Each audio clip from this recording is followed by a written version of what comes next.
ஐஸ்வர்யா கருத்தரித்தல் மையங்களில் ஜனவரி 30 முதல் பிப்ரவரி 5 வரை இலவச ஆலோசனை மற்றும் சிகிச்சைகளில் மாபெரும் சிறப்பு சலுகை. நடப்பு நிதியாண்டில் தமிழக அரசின் சொந்த வரி வருவாய் 16% வீழ்ச்சியடைந்துள்ளதாகவும் இதே நிலை நீடித்தால் அரசின் கடன் சுமை அதிகரிக்கும் என்றும் அன்புமணி ராமதாஸ் குற்றம் சாட்டியுள்ளார்.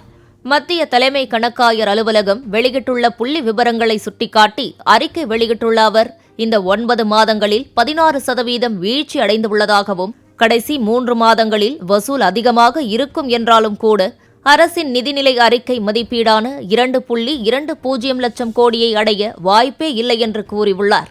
கடந்த ஆண்டு வரி வருவாயை கூட தக்க வைத்துக் கொள்ள முடியாத அளவிற்கு நிலைமை மோசமடைந்திருப்பதாக குற்றம் சாட்டியுள்ள அன்புமணி நடப்பாண்டின் வரி வருவாய் 1.85 லட்சம் கோடி ரூபாய் என்ற அளவுக்குள் முடங்கிவிடும் என்று கூறியுள்ளார்.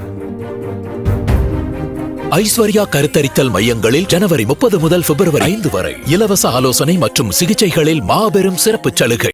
பிளே ஸ்டோர் மற்றும் ஆப் ஸ்டோரில் இருந்து பாலிமர் செயலியை QR கோடு மூலம் பதிவிறக்கம் செய்யுங்கள்.